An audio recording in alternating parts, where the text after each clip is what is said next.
జగన్ ఎంత అవకాశవాది, జగన్ ఎంత బానిస అంటానికి మరొక ఎగ్జాంపుల్ ఏందంటే, మీకు గుర్తుందిగా జగన్మోహన్ రెడ్డి డైలాగ్ ఒకటి, ఆంధ్రప్రదేశ్‌లో కాక్రోజులు లాంటి వాళ్ళం మేమని చెప్పి జగన్మోహన్ రెడ్డి గారు చెప్పిన మాట మీకు గుర్తుందిగా. ఒకసారి చూడండి. ఆంధ్ర రాష్ట్రంలో మేము కూడా కాకరొచ్చే అనుకో. విన్నానుగా. మరి ఆంధ్రప్రదేశ్‌లో కాక్రోజులు లాంటి వాళ్ళం అని చెప్పేసి, కాక్రోచ్ జనతా పార్టీని ఓన్ చేసుకున్న జగన్మోహన్ రెడ్డి గారు, మరి ఢిల్లీలో ఆందోళన జరిగితే, ఆందోళనలో లాఠీ చార్జ్ జరిగితే జగన్ గారు ఎందుకు స్పందించట్లే? అంటే కాక్రోజులకు సానుభూతి చెప్తేనో, వాళ్ళకి మద్దతు ఇస్తేనో మోడీ గారికి కోపం వస్తుందనా? అంటే వాళ్ళు ఢిల్లీలో పోరాటం చేసింది కేంద్రానికి వ్యతిరేకంగా, మోడీ ప్రభుత్వానికి వ్యతిరేకంగా. కాబట్టి మోడీ ప్రభుత్వానికి జరిగిన ఆందోళన సపోర్ట్ చేస్తే, అంటే కాక్రోజుల మీద జరిగిన లాఠీ చార్జీని ఖండిస్తే మోడీ గారికి కోపం వచ్చే అవకాశం ఉంటుంది కదా. అంటే మోడీ గారికి జగన్ ఎంత బానిస అనేది ఇది ఒక ఎగ్జాంపుల్. అదేంటండి బానిస అన్నారు, అంత పెద్ద మాట అన్నారని మీరు అడగవచ్చు.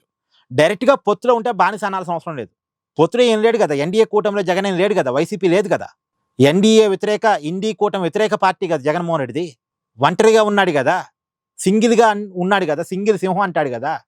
మరి సింగిల్గా ఉన్నవాడైతే ఢిల్లీలో జరిగినటువంటి ఈ పెద్ద సమస్య మీద మాట్లాడాలి కదా, కాక్రోజ్ చేస్తున్న ఆందోళన మీద మాట్లాడాలి కదా. అందులోనూ ఆంధ్రప్రదేశ్లో తన కాక్రోజ్ అని చెప్పుకున్న వ్యక్తి అయ్యి ఉండి మాట్లాడాలి కదా. మరి కాక్రోజులు చేసిన ఆందోళన, వాళ్ళ మీద జరిగిన lathi charge, neat paper leak, వీటి మీద జగన్ మాట్లాడారు కదా. మాట్లాడు.